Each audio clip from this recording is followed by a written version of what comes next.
Well, hello, everyone, and welcome to End of Life Choices Oregon's virtual gala. I'm Dale Johannes, and I am thrilled to be your host for the evening. This is a statewide event where we're comprised of 5 teams throughout Oregon, and our goal is to provide access to the Death with Dignity law to all terminally ill Oregonians. So to kick things off, I'd like to introduce Executive Director of End of Life Choices. Please welcome Jeff Kogan. Thank you, Dale.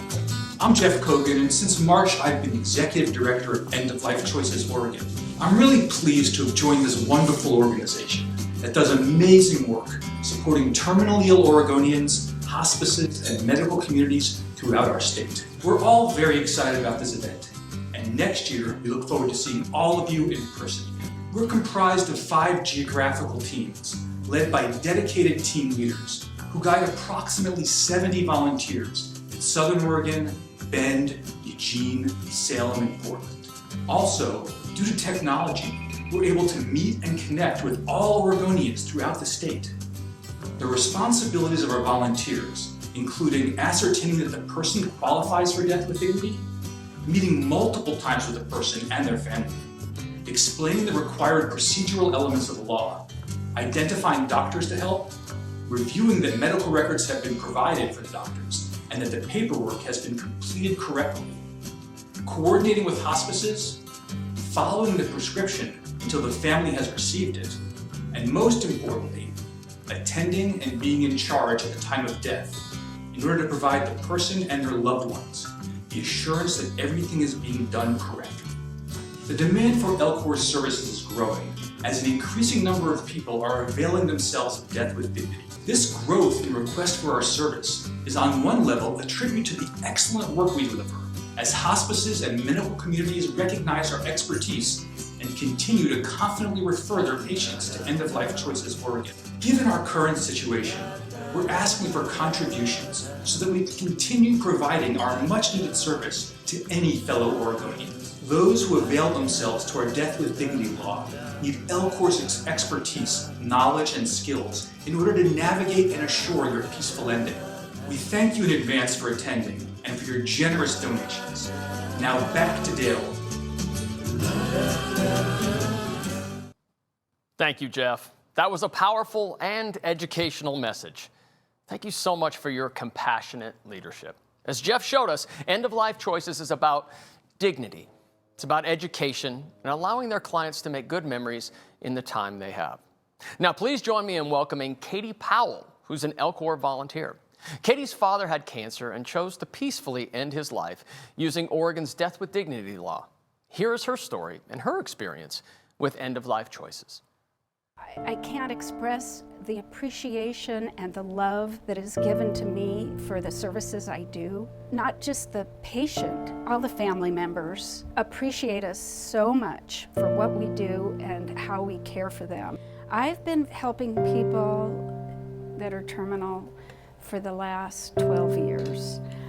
I became a client volunteer because of my father. My father became terminally ill with cancer. At that point, I was with him in his doctor's office when he asked to use the Death with Dignity law. And his doctor said no, he wouldn't do it. And my dad looked at me and said, we're gonna call people that can help. And it was amazing for me to see the outpouring of love and compassion coming from the patient volunteers that embraced our family and helped us navigate through this very complex law. It was so overpowering that I thought, I can do this. I would like to help with this effort too. The volunteer's responsibility begins by receiving that intake call and reaching out to the patient. Once we've set up the initial meeting, we'll meet with the family and talk to them about the required Death with Dignity process. We walk shoulder to shoulder with the patient, ensuring that all communications are clear, that the forms are correctly completed, that the doctors have connected, and also work as an adjunct service to hospices. Once the person has completed all the requirements and they've decided that they do want to use the medication to end their lives peacefully, We are in attendance to ensure that it is done properly. We prepare the medications. We'll ask them a few questions so that everyone in attendance knows that it is that person's decision. We are asking you to please understand and support End of Life Choices Oregon so we can continue offering this service to terminally ill Oregonians. End of Life Choices Oregon thanks you very much for your support and contributions. Katie, thank you so much for sharing your experience with us and helping us understand more about the services End of Life Choices Oregon provides.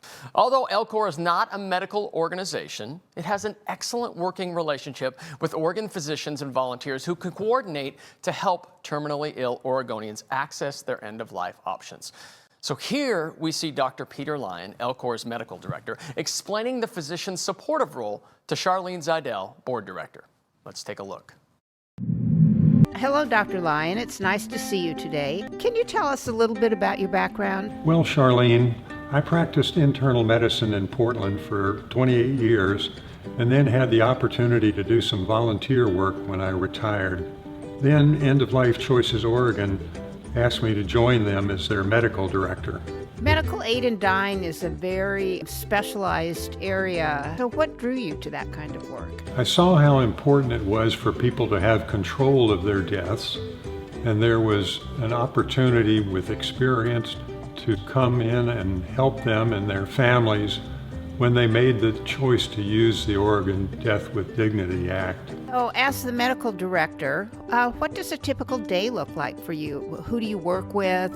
What kinds of things do you do? I work with the doctors who are implementing the law with their patients and with the 70-plus volunteers throughout the state of Oregon who are working directly with the patients as well.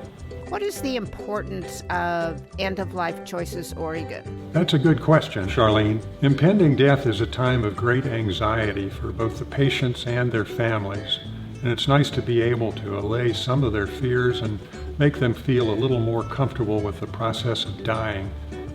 End of Life Choices ensures that Oregon's Death with Dignity law is accessible to terminally ill Oregonians. We support the medical community statewide, providing physicians and volunteers who assist with the qualification, information, steps in the process, and comfort. We are at the bedside until the very end, ensuring a peaceful death. What role does this organization play in helping people carry out the law? First, our volunteers ascertain that the patient qualifies to use the Death with Dignity Act and confirm that the request is directly from the patient. We meet with the family to explain the required legal steps. In addition, we coordinate with the 2 required physicians and communicate with hospice. Volunteers closely guide the patient through the necessary process, and finally, volunteers attend at the time of death to assist with a peaceful passing. Thank you for all the work that you do. Thank you so much for the work you do, Dr. Lyon, and thank you for sharing your time with us this evening. Friends, this is why we're here tonight. And now is your opportunity to help keep End of Life Choices Oregon doing its great work supporting this community. I want to take a quick moment to introduce someone, Cassie Adams. See, Cassie is a care service director for the ALS Association, and she thoughtfully describes how ELCOR coordinates with their organization and their ALS patients who choose to avail themselves to Death with Dignity. Let's take a look.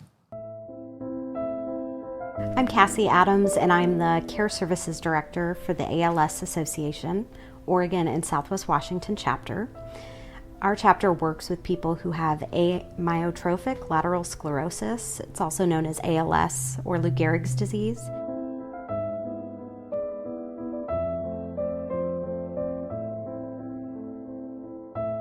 The End of Life Choices of Oregon staff and their team of volunteers have walked with many ALS families over the years to answer questions and literally provide bedside support to these families up until the very end. We've heard some really amazing things about these volunteers over the years. They're so responsive, they've been so helpful. We understand and fully realize that discussing end-of-life choices and decisions is not an easy thing to do. And End-of-Life Choices of Oregon has really given families a safe and comfortable space to be able to talk about those various options, what's going to work best for their family, and literally walk them through that entire process. I've seen the relief that it gives so many families. I really appreciate everything that End-of-Life Choices of Oregon does for the ALS community. They offer wonderful support, guidance, and education to a community that really needs it. Thank you, Cassie, for informing us how Elcor helps people who have ALS. Friends, I want to take a moment to introduce another impactful story by Terry Fitch, whose terminally ill mother, Carol Urbano, reached out to End-of-Life Choices Oregon as she approached her end of life. Let's take a look. The Elcor volunteer met with our family. She was professional and she was kind. My name is Terry Fitch. My mother, Carol, was a planner and an organized person, and she was an early and strong supporter of the Death with Dignity law. It was the element of dignity which was most important to her. If she wasn't traveling, she was deadheading roses. But when she got sick, before the diagnosis was terminal, she reached out to End-of-Life Choices Oregon. She said, in case I need them. The End-of-Life Choices Oregon volunteer met with our family. She was professional, highly competent, knowledgeable, and she was kind, which is what was most impressive to me. She explained the very complicated Death with Dignity process, and I think that it was most comforting for my mom, Carol, to know that she was in charge and that it was her decision and her agenda and her choice that mattered. Through this difficult process, my entire family felt supported. The Elcor volunteer was with us shoulder to shoulder, and that made a huge difference. There are very specific legal requirements to utilizing Death with Dignity, and they helped us find a participating doctor, which was very important. They carefully instructed us through each step of all the requirements and the timeline. Because I had End-of-Life Choice Oregon's support, I was able to focus on caring for my mom. Both the volunteer and the doctor came to her home. They managed the difficult parts of the process, ensuring that this was her last wish and making sure that everything was done correctly, that it went smoothly. They did it all with grace and decorum. I really don't know that I could have done it without them.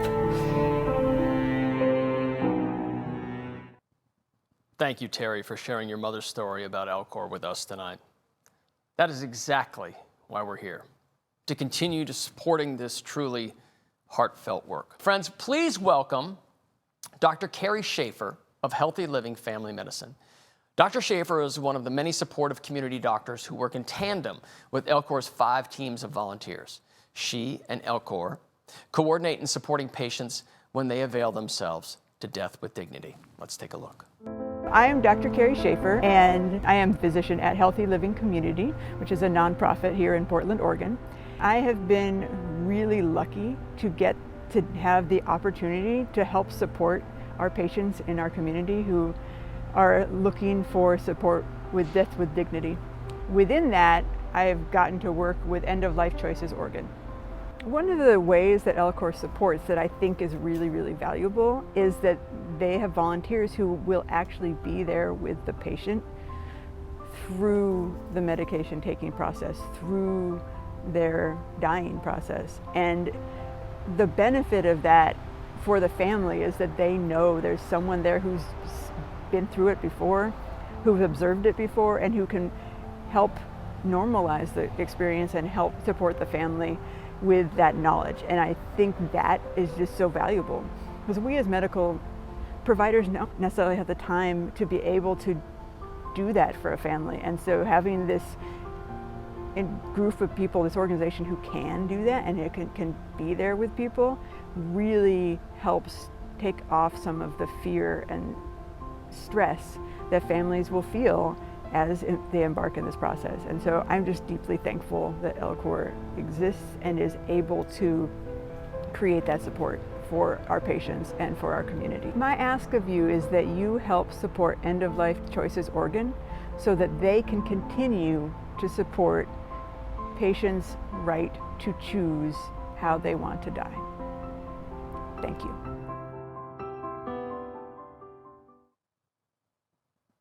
Dr. Schaefer, we sincerely thank you for your compassionate attention to terminally ill Oregonians and for recognizing the importance of LCOR's role at the end of their lives. It is now my pleasure to introduce Donna's story as she shares her journey and choice with us this evening. It was important to me to go to an organization that I could trust for their expertise and their compassion. My name is Donna, and I was diagnosed with metastatic breast cancer to the bones about 1.5 years ago. Fortunately, the meds have worked pretty well in terms of slowing the cancer to a crawl. That won't last forever. I know very well that if I'm in a situation where I cannot take care of myself, where I am not able to communicate or share with those I love, that I want to end my life. And so I went to End of Life Choices Oregon. I spoke with someone there who indeed gave me everything I needed to know compassionately and with expertise about how I might qualify at the end of my life, or how I might not qualify at the end of my life for death with dignity. This information and the care I received gave me the confidence to move onward in this period that is good, but feeling like I'm educated if there is a medical crisis, that I know what to do and where to go and how to make decisions relative to that. I support End of Life Choices Oregon. I hope you do. So every terminally ill Oregonian has the choice to pursue a peaceful death under their own control. Donna, thank you for sharing your story with us. We appreciate your confidence in LCOR. All right, we have another story for you this evening. Missy Moss tells us about the support and guidance End of Life Choices Oregon provided for her mother. And as a follow-up, Missy is now a valuable LCOR volunteer.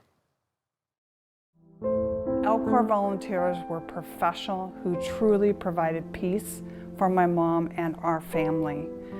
My mother, Gretchen, was 81 years old and lived with multiple sclerosis for 41 years. In June, I reached out to End of Life Choices Oregon Resources and received an immediate response. After initial intake, we received a call from End of Life Choices Oregon volunteer, and my mother was able to provide them with more background regarding her declining health and her wish to use DWDA. They walked us through the law, explained the process, and made sure we understood each step. LCOR provided us a plan on how to navigate conversations with my mom's doctors to fulfill the requirements of the law. LCOR was also familiar with hospice care provider and included them as a resource to guide in the process. I am Missy Moss, and I am sharing my mother's story, Gretchen Kitzmiller-Plath, and our involvement with End of Life Choices Oregon Resources. Thank you for sharing your mother's journey with us, Missy, and also for your time and your dedication as an LCOR volunteer. I also want to thank our production partners tonight who made tonight possible, scattered about their homes, making this amazing event happen and happen virtually. And a huge special shout out to Ahem Samco, who produced our videos tonight at no charge. Thank you, thank you, thank you so much, Sam. Thank you all again for attending our virtual event. Please, everyone, stay healthy and be good to each other.